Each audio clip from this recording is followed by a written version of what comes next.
అదే RTV app వార్తల్ని క్షణాల్లో చదివే అవకాశం ఉంటుంది. ఒక న్యూస్ పేపర్, ఒక టెలివిజన్ ఛానల్ మీ చేతుల్లో ఎప్పుడూ ఉంటాయి. తెలంగాణ వ్యాప్తంగా బీసీలు సంఘటితం అవుతున్నారంటే అవుననే సమాధానమే వినిపిస్తోంది. ఇటీవల ప్రభుత్వం విడుదల చేసిన బీసీ కులగణ లెక్కలు తప్పులు తడుగుగా ఉన్నాయంటూ పెద్ద ఎత్తున బీసీ సంఘాలు రహదారుల మీదకి వచ్చి ఆందోళన బాట కూడా పట్టాయి. ఇప్పటికే ఖచ్చితంగా ఈ అంశంపై ప్రభుత్వాన్ని ప్రశ్నిస్తూనే తమ రాజ్యాధికారం కోసం భవిష్యత్ కార్యాచరణకు సిద్ధమవుతామని చెప్తున్నాయి బీసీ సంఘాలు. ఖమ్మంలో కూడా బీసీ ఐక్యచరణ కమిటీ నేతృత్వంలో అన్ని బీసీ సంఘాలు, ఉపకులాలు కూడా పెద్ద ఎత్తున సమావేశమయ్యాయి. గడిచిన వారం రోజులుగా వరుస సమావేశాలు అవుతూ రాష్ట్ర వ్యాప్తంగా జరుగుతున్నటువంటి పరిణామాలపై భవిష్యత్ కార్యాచరణకు సిద్ధమయ్యాయి బీసీ జేఏసీ. ప్రస్తుతం మనకు అందుబాటులో కొంతమంది బీసీ సంఘాల నేతలు ఉన్నారు. వారితో మాట్లాడించే ప్రయత్నం చేద్దాం. నిజంగా 42% బీసీ రిజర్వేషన్లు సాధ్యమవుతాయా? ఎందుకంటే సీఎం రేవంత్ రెడ్డి గారు పదే పదే చెప్తూ వస్తున్నారు, ఖచ్చితంగా ఈ అంశంపై తమ నిర్ణయాన్ని ఇప్పటికే ప్రకటించాం, కులగణన సంబంధించిన లెక్కలన్నీ కూడా బహిర్గతపరచాం, గత ప్రభుత్వం బహిర్గతపరచలేదు, మేమంతా కూడా బహిర్గతపరచాం, చిత్తశుద్ధితో ఉన్నామని రేవంత్ రెడ్డి చెప్తున్నారు. కానీ అటు ఒకవైపు సుప్రీంకోర్టు తీర్పు అంశం కనిపిస్తుంది, మరోవైపు మిగతా రాష్ట్రాల్లో పెద్ద ఎత్తున రిజర్వేషన్ల అంశంపై కూడా కొంత స్తబ్దత నెలకొన్నటువంటి పరిస్థితి కనిపిస్తుంది. సో ఈ నేపథ్యంలో అసలు బీసీ సంఘాల ఐక్య కార్యాచరణ కమిటీ ఏం చేయబోతుంది? వాస్తవంగా ఈరోజు మనకు ఏదైతే కులగణన ఏర్పాటు చేసి రాజీవ్ గాంధీ మన రేవంత్ రెడ్డి గారు తీసుకున్న నిర్ణయం సాహసపడిన నిర్ణయం. ఆ నిర్ణయాన్ని మేము ఇప్పుడు స్వాగతిస్తున్నాం. అయితే జరిగిన పొరపాట్లు మాత్రానికి దాంట్లో కులగణన శాస్త్రీయయుక్తంగా జరగలేదు అనేది వాస్తవం.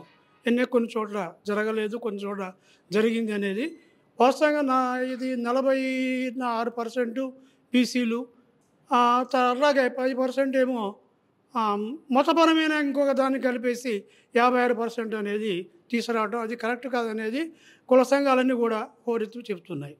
అది ఈ సందర్భంలో మేమేమనుకుంటామంటే, మా ఐక్య కార్యాచరణ కమిటీ ఏమనుకుంటామంటే 42% శాస్త్రీయయుక్తంగా మనకి ఈ సహకార సంఘ ఎన్నికలు కానీ మిగతా ఎన్నికల్లో కూడా మేము ప్రవేశపెడతాం అని రేవంత్ రెడ్డి గారు సీఎంగా వారు చెప్తూ పార్లమెంటుకి సమర్పిస్తాం అంటున్నారు. కాబట్టి ఈ 42% తీసుకుంటూ ఏదైతే ఈశ్వరయ్య గారు మహామేధావి అని ఓ జడ్జి, మహామేధావి, అలాంటి వ్యక్తి కూడా ఏమంటున్నాడంటే జరిగిన పొరపాటు జరిగినాయి, కానీ ఏ గవర్నమెంట్ కూడా 42% ఇస్తానని ముందుకు రాదు. కాబట్టి ఈ గవర్నమెంట్ 42% ఇస్తానని ముందుకు వచ్చింది. కాబట్టి తప్పకుండా దీన్ని స్వాగతిస్తూ జరిగిన పొరపాట్లని భవిష్యత్తులో మళ్ళీ ఒకసారి మనం దాని మీద చర్చించుకోవచ్చు అనే ఒక ఆలోచన దానితో ఆయనతో ఏకీభవిస్తూ ఈరోజు ఏదైతే ఈ రౌండ్ టేబుల్ సమావేశం ఏర్పాటు చేద్దాం అనుకొని ఈ మధ్యకాలం అనుకున్నాం.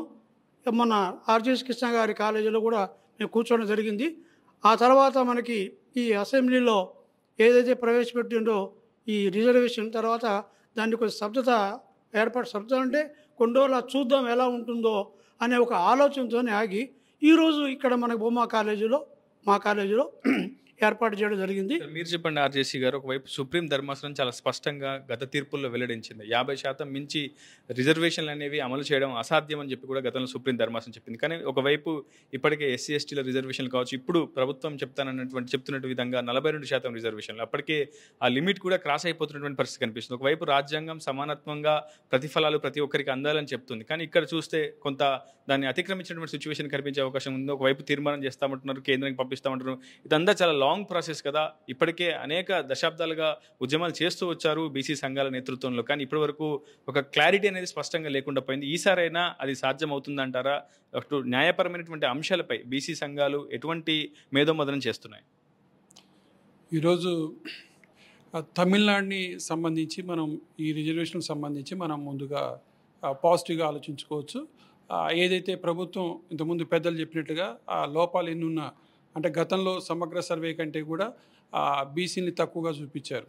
అయినప్పటికీ కూడా కొంతమంది మేధావులు మాట్లాడినట్టుగా 85% పైగా ఈరోజు అట్టడుగు వర్గాలు చూపించారు. కాబట్టి దాన్ని ఆసరాగా తీసుకొని మనం తెలంగాణ నుంచి మన అసెంబ్లీ సమావేశాల్లో ఓ డ్రాఫ్ట్ని ఏర్పాటు చేసుకొని అఖిలపక్షంతో మరి బీజేపీ మీద కూడా ఒత్తిడి చేసి రేపు కేంద్రంలో మరి పార్లమెంట్ సమావేశాలు కూడా పెట్టుకొని రాష్ట్రపతి ద్వారా ఆ జీవోను కనుక తీసుకున్నట్లయితే సుప్రీంకోర్టుకి కంటే కూడా బలమైంది పార్లమెంటు. కాబట్టి ఖచ్చితంగా తెలంగాణలో మళ్ళీ బీసీలకి రాజ్యాధికారం చూసే అవకాశం ఉంటుంది. కాబట్టి జరిగిన పొరపాట్ల వైపు ఒకవైపు ప్రశ్నించే వ్యక్తులు ప్రశ్నిస్తూనే ఉన్నారు, దాన్ని సవరించడానికి వాళ్ళ ప్రయత్నాలు వాళ్ళు చేస్తున్నారు. కాబట్టి రెండో వైపు ఒక మేధావర్గంగా మనం ఇంతకుముందు గతంలో పంచాయతీ ఎన్నికల్లో ఖమ్మంలో పరిశీలిస్తే కొంతమంది చెప్తున్నారు 10% కూడా ఇవ్వలేదని పరిస్థితి అని. కాబట్టి ఆ రోజు మనకి ఎటువంటి జీవో లేవు. ఇప్పటికి కూడా మీరు అన్నట్లుగా 42% ఈరోజు ఏదో కాంగ్రెస్ ప్రభుత్వం ప్రకటించింది, కానీ అది ఖచ్చితంగా ఫాలో కావాలని ఏం లేదు. కాబట్టి దాన్ని ఫాలో అయ్యేటట్లు మనం ఒత్తిడి చేసుకునే అవకాశాన్ని ఈరోజు మనం పొందాం. సార్, మీరు చెప్పింది ఒకవైపు బీసీ సంఘాలుగా ఏకీకృతమై పోరాటం చేస్తామని చెప్పి సంఘాల నేతలని చెప్తారు, కానీ రాజకీయ పార్టీల్లోకి వెళ్ళేసరికి అదే సంఘం నేతలు విడివిడిగా రాజకీయ పార్టీల వర్షన్స్ చెప్తూ ఉంటారు. అంతిమంగా బీసీ సమాజం అంతా కూడా కొన్నిసార్లు గతంలో కూడా మోసపోయినటువంటి సందర్భాలు కనిపిస్తుంది. సో బీసీ సంఘాల్లో ఉన్నటువంటి ఐక్యత రాజకీయ పార్టీల వరకు వచ్చేసరికి ఎందుకు చెడిపోతుంది? ఈసారి బీసీ సంఘాల యూనిటీ ఏ విధంగా ఉండబోతుంది? బీసీ సంఘాలు మొన్న జరిగినటువంటి సర్వేను ముక్త కంఠంతో ఏకీభవిస్తూ రాజకీయాల పార్టీలో ఉండేటువంటి నాయకులు వాళ్ళ పార్టీ ఎజెండా ప్రకారం పనిచేస్తూ ఉంటారు. వాటిని మేము కూడా తప్పుపట్టట్లేదు. కానీ బీసీల అంశం వచ్చినప్పుడు సెన్సెస్ జరిగినటువంటి పద్ధతిలో ఇవ్వటాన్ని అన్ని పార్టీలో ఉన్నటువంటి మా బీసీ ఎమ్మెల్యేలు ఆహ్వానించారు. వాళ్ళకి ప్రత్యేకంగా ధన్యవాదాలు తెలియజేస్తూ ఉన్నాం. రానున్న కాలంలో ఏ పార్టీలో పనిచేసినప్పటికీ బీసీల ప్రయోజనాల కోసం చేయి కలిపి పనిచేయడానికి, బీసీల ప్రయోజనాల కోసం అన్ని పార్టీ లోపల నాయకులు మరి సమన్వయం కావడానికి, సంఘటితం కావడానికి ముందుకు వస్తారని మేము ఆశిస్తూ ఉన్నాం. మీరు చెప్పండి, ప్రస్తుతం ప్రభుత్వంలో ఉన్నటువంటి కొంతమంది భాగస్వామ్యమైనటువంటి ప్రజాప్రతినిధులే ఈ బీసీ కులగణన అంశాలను కూడా చించివేయండి, దాన్ని తగలబెట్టండి అంటూ పిలుపునిస్తున్నటువంటి పరిస్థితి కనిపిస్తుంది. సో అసలు బీసీ సంఘ నేతలు ఈ అంశంపై ఎటువంటి అభిప్రాయం వ్యక్తం చేస్తారు? ఖచ్చితంగా వారి ఆవేదనని అర్థం చేసుకోవాలి. ఎందుకు అంటే ఇన్ని సంవత్సరాలుగా పోరాడి ఈ బీసీ గణన అనేటువంటి దాంట్లో దొర్లినటువంటి తప్పిదాలతోటి మరి నా బీసీ సోదరులు ఆవేశపట్టంలో తప్పుపట్టాల్సిన పని లేదు. అదేవిధంగా ఇంతవరకు కూడా మనకు స్వతంత్రం వచ్చిన తర్వాత బీసీలకు 42% ఇస్తామని చెప్పేసి అన్నటువంటి సందర్భం ఏ ప్రభుత్వం నుంచి రాలేదు. మరి అది రాహుల్ గాంధీ గారి ఆదేశానుసారం ఇక్కడ రేవంత్ రెడ్డి గారు ఆ యొక్క కార్యక్రమాన్ని చేస్తా అని హామీ ఇవ్వటం, సరే ఆ గణన చేయటం తప్పుల తడుకో ఏదో ఒక గణన చేసి దాన్ని 42 ఏ గణనని ఎంతైనా కానీ 42 ఇస్తా అని చెప్పి అనటం మనం బీసీలందరం కూడా అది ఒక అభినందనీయం. కానీ దేనికైనా పార్లమెంటులో చట్టబద్ధత లేకుండా ఊరికనే 42 ఇచ్చినా 32 ఇచ్చినా దానికి ఎటువంటి చట్టబద్ధత లేకపోతే విలువ ఉండదు. కాబట్టి ఖచ్చితంగా దాన్ని చట్టబద్ధత కల్పించినట్టయితేనే మనకు వచ్చినట్టు లెక్క. అంతే తప్ప మరి వస్తాము చూస్తాము అని అంటే అది సంపూర్ణంగా మనకు వచ్చినట్టు లెక్క కాదు. అదేవిధంగా బీసీలంతా కూడా ఈరోజు ప్రతి ఒక్కరు కూడా కళ్ళు తెరిచిండ్రు. ఈబీసీ దెబ్బతోటి చదువుకున్న ప్రతి వాళ్ళు, విద్యార్థులు, ఉద్యోగార్థులు అందరూ కూడా కళ్ళు తెరిచి నా బీసీ సంఘానికి అన్యాయం జరుగుతుందని చెప్పి ముందుకొచ్చి పోరాడటానికి కూడా సిద్ధంగా ఉన్నారు. ఈ పోరాటం ఆగదు. ఖచ్చితంగా చట్టసభలో ఇప్పుడు మనం మొత్తంగా చూసుకుంటే బీసీ, ఎస్సీ, ఎస్టీ, ఈబీసీ ఈ మైనార్టీ వాళ్ళ పర్సంటేజ్ ఎంత ఉంది, వాళ్ళ పర్సంటేజ్ ఎంత ఉంది, మనకెంత వాటా రావాలి, వాళ్ళకి ఎంత వాటా రావాలని చెప్పేసి దేశవ్యాప్తంగా కూడా బీసీ గణన జరిగితే ఇంకా మనకు లాభసాటిగా ఉండి, ఏది ఏమైనా చట్టాలు రూపొందించేటువంటి ఆ యొక్క అసెంబ్లీలో అడుగుపెట్టినప్పుడే బీసీలు మనకు ఏదైనా న్యాయం జరుగుద్ది తప్ప ఈ బయట ఏమొచ్చినా కానీ మనకు ఉపయోగం ఉండదు. రేపు జరగబోయే స్థానిక సంస్థల ఎన్నికలలో ఖచ్చితంగా మేము ఎదురు చూస్తున్నాం. 42% ఇస్తారని ప్రభుత్వానికి ధన్యవాదాలు.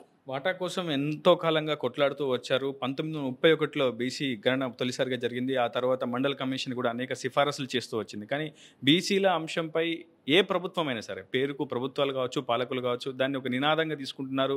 అది ఒక ఓటు బ్యాంక్గా చూస్తున్నారు తప్ప వాళ్ళకి అందాల్సినటువంటి సంక్షేమ విషయంలో ఎందుకు వెనకడుగు వేస్తున్నాయి, దాన్ని ఎందుకు చిత్తశుద్ధితో ముందుకు తీసుకెళ్లట్లేదంట? ముఖ్యంగా గత పాలకులంతా స్వతంత్ర రాకముందంతా కూడా బహుజనుల రాజులే ఈ దేశాన్ని పరిపాలించారు. ఎప్పుడైతే ప్రజాస్వామ్యం అని చెప్పేసి స్వతంత్రం అని చెప్పారో ఇదంతా కూడా బూటకంగానే అని ఈరోజు ప్రజలందరికీ అర్థమైంది. మెజార్టీ ప్రజలు ఈరోజు 80% ఉన్న ఈ ప్రజలకి ఎస్సీ ఎస్టీలు ఆ అంబేద్కర్ దయ వల్ల రిజర్వేషన్ ఏర్పడి కనీసం వాళ్ళకి విద్య, ఉద్యోగ అవకాశాలు వాళ్ళకున్నాయి. కానీ బీసీలు ఈ దేశంలో మెజార్టీ ఉండి అనాథలుగా ఉంటున్నారు. అది ఎందుకో ఒక 30 ఏళ్ల నుంచి మాత్రం అన్ని రాష్ట్రాల్లో కదలికలు వచ్చాయి. బీసీ సీఎంలు అయ్యారు. వారి మీద కూడా కుట్రలు జరుగుతున్నాయి. అయినా కూడా ఈరోజు బీసీల రాజ్యం రావడానికి ఎంతో దూరం లేదనేది మేధావులు చెప్తున్నారు. కాబట్టి ఈ జరుగుతున్న తెలంగాణ పోరాటం అనేది భారతదేశంలో అంబేద్కర్ చెప్పినట్టుగా సెంటర్ పాయింట్ తెలంగాణ. ఇక్కడ ఎన్నో పోరాటాలు జరిగినాయి. ఉద్యమాలు జరిగినాయి. ఆ ఉద్యమాలతోటి చివరికి తెలంగాణ ఏర్పడ్డది. ఇది కూడా తెలంగాణ ఏర్పడడానికి కూడా దొరల ప్రభుత్వాలని చెప్పేసి అన్నారు. కానీ పోయింది కూడా మళ్ళీ దొరల ప్రభుత్వాలకి పోయిందనే ఉద్దేశంతో ఈరోజు బహుజన రాజ్యం రావాలనుకుంటున్నాం. ఆ బహుజన రాజ్యంలో సర్వేలో కూడా తప్పు జరిగిందనేది మా సోదరులందరూ అంటున్నారు, కాదంటలేదు. కానీ పోరాటంతో పాటు బహుజన రాజ్యం రావాలంటే ముందు హక్కులు చట్టాలు ఉన్న ప్రజాస్వామ్య రాజ్యాంగబద్ధంగా పోవటం ముఖ్యం. దానికి ఈ రోజున్న బీసీ కమిషన్ చైర్మన్గా చేసిన ఆయన అనుభవం, దాన్ని పాటిద్దామని చెప్పేసి నా రిక్వెస్ట్. దాన్ని పాటిస్తే తప్పకుండా ఈరోజు తెలంగాణ రావాలన్నా స్వతంత్రం రావాలంటే కూడా ప్రజాస్వామ్యం అన్నారు. ఎవరు హత్య కావద్దు, ఎవరు గొడవలు కావద్దు. ఇది కూడా గొడవలు కాకుండా అందరూ ఉద్యమాలు చేస్తుంటాం, హక్కుల కోసం పోరాడుతుంటాం. కానీ ఎక్కడ కూడా మానవమాలు జరగకుండా ప్రభుత్వాన్ని ఆయన రేవంత్ రెడ్డి స్వయంగా కాంగ్రెస్ పార్టీ రాహుల్ గాంధీ తీసుకొచ్చిండు కాబట్టి ఆయన మీదనే దీని బాధ్యత వదిలిపెడితే ఆటోమేటిక్గా ఈరోజు ప్రభుత్వాలన్నీ టఫ్గా ఉన్నాయి. ఇండియాలో ఎక్కడ కూడా స్వేచ్ఛగా నేను 100 కాలాలు పరిపాలిస్తాననే ఏ ప్రభుత్వాలకు లేదు కాబట్టి, ఎస్పెషల్లీ తెలంగాణలో బొటాబొట్టిన గెలిచారు కాబట్టి ఇది సాధిస్తారని, బీసీలకి ఇది ఒక శుభవార్త జరుగుద్దని ఆశాభావంగా ఉన్నాం. తమిళనాడులో డిఎంకే నేతలు, బీహార్లో నితీష్ కుమార్, అదేవిధంగా యూపీలో అఖిలేష్ యాదవ్, ఇలాంటి బీసీ సామాజిక వర్గానికి సంబంధించినటువంటి నేతలు ఎస్టాబ్లిష్ అవుతూ వచ్చారు. కానీ తెలుగు రాష్ట్రాల్లో ఎందుకు బీసీ సామాజిక వర్గానికి సంబంధించినటువంటి నేతలు ఎందుకు ఎస్టాబ్లిష్ కాలేకపోయారు? నిజంగా అంత చైతన్యం ఉన్నప్పటికీ రాజ్యాధికారాన్ని పొందడంలో తెలుగు రాష్ట్రాలకు సంబంధించినటువంటి బీసీ సంఘాలు విఫలమయ్యాయా? రాజకీయ పార్టీల చేతుల్లోనే మీరు బందీగా మారారు? ఏం చెప్తారు? ఇక్కడ గమనించాల్సింది ఏంటి అంటే, భారతదేశ స్వాతంత్ర సంగ్రామం మొత్తం కూడా మీరు గమనించినట్టయితే బీసీలలో ఉన్నటువంటి కొన్ని సంచార జాతులు, వడ్డెర కావచ్చు, దొమ్మర కావచ్చు, అదేవిధంగా గంగిరెద్దులు కావచ్చు, మేమందరము కూడా భారతదేశ స్వాతంత్రం కోసం ఎదురు తిరిగి ఫైట్ చేస్తే, ఆ ఫైట్ చేసినందుకు గాను మా మీద బ్రిటిష్ ప్రభుత్వం క్రిమినల్ యాక్ట్ తీసుకొచ్చింది.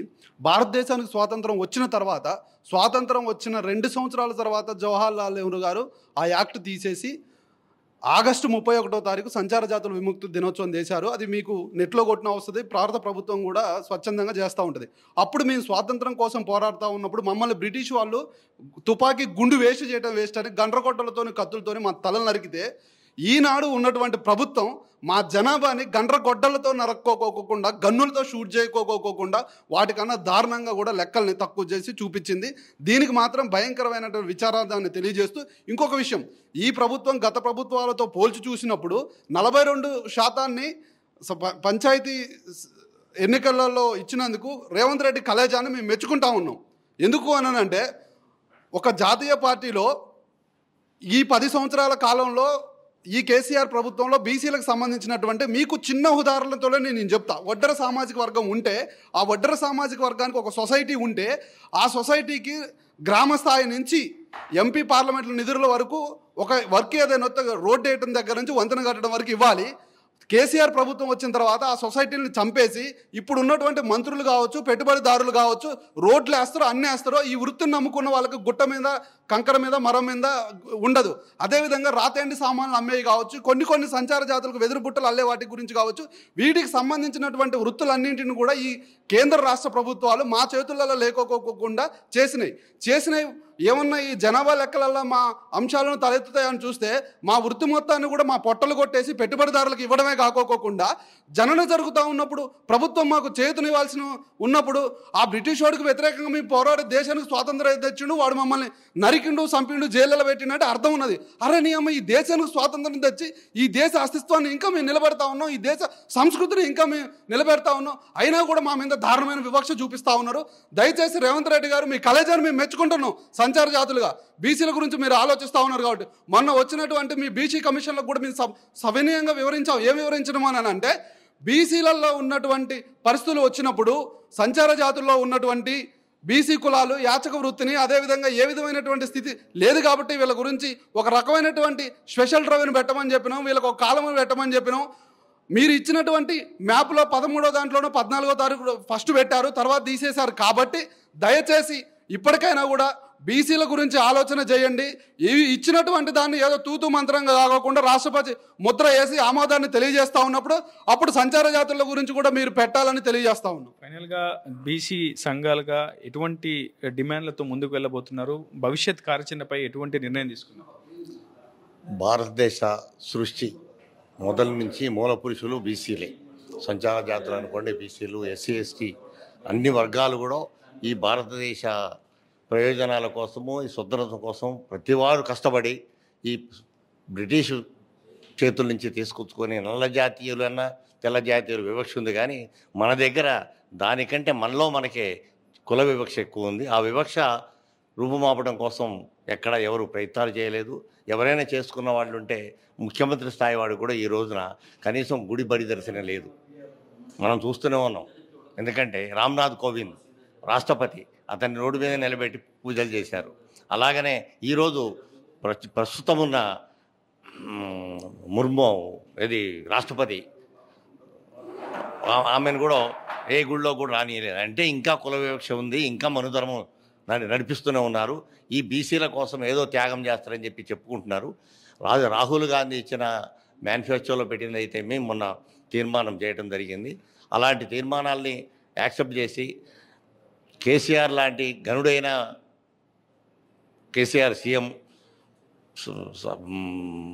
ఒక రోజులో సర్వే చేయించి నిర్ణయం తీసుకొని మంచి గణన చేశాడు. కానీ దాన్ని బయట పెట్టకపోవటం, అతని ఓసీలకున్న మైనార్టీ దీన్ని బయట పెట్టడం కోసం భయపడి ఆగిపోయాడు. అది బయటకు పెట్టకపోయినా ఈరోజు ప్రతి నెట్లో వస్తుంది, ఇంటర్నెట్లో ఉంది కాబట్టి గూగుల్లో కొడితే.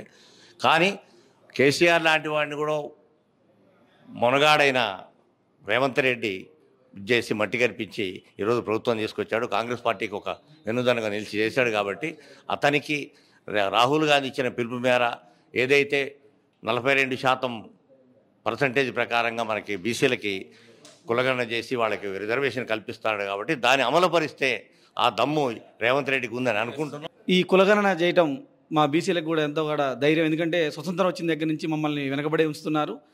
రేవంత్ రెడ్డి గారి ధైర్యానికి మేము ధన్యవాదాలు తెలియజేస్తూ, ఇకనైనా నిజాయితీగా ఏ పార్టీ అయినా సరే ఎలక్షన్ల ముందే మా బీసీలను వాడుకుంటూ మేము అది చేస్తాం ఇది చేస్తాం అని చెప్తూ డిక్లరేషన్ ప్రకటిస్తూ ఇప్పుడైనా సరే ఈ 42% కట్టుబడి మా బీసీలకు న్యాయం చేయాలని, గత ప్రభుత్వం 34% ఉన్నదాన్ని 22.7%కి కుదించి దాంట్లో కూడా అమలు చేయకుండా మా ఖమ్మం జిల్లాలో 10%కి అమలైంది. కాబట్టి ఇప్పటికైనా కేంద్రంలో ఉన్న బీజేపీ కూడా ఎలక్షన్ ముందే కాకుండా బీసీల గురించి ఆలోచించేది ఇప్పటికైనా సరే ఆలోచించాలని చెప్పేసి కోరుకుంటూ ధన్యవాదాలు తెలియజేస్తాను. మొత్తంగా మేమెంతో మా వాటా కూడా అంతే అంటున్నారు బీసీ సంఘాల నేతలు. ఖచ్చితంగా రాజ్యాధికారం కోసం దశాబ్దాలుగా పోరాడుతున్నామని, ఇకనైనా రాష్ట్ర కేంద్ర ప్రభుత్వాలు తమ విషయంలో చిత్తశుద్ధిగా వ్యవహరించాలని డిమాండ్ చేస్తున్నారు. ఖచ్చితంగా స్థానిక సంస్థల ఎన్నికల్లో 42% రిజర్వేషన్లు అమలు చేయాలని డిమాండ్ చేస్తున్నారు బీసీ సంఘాల నేతలు.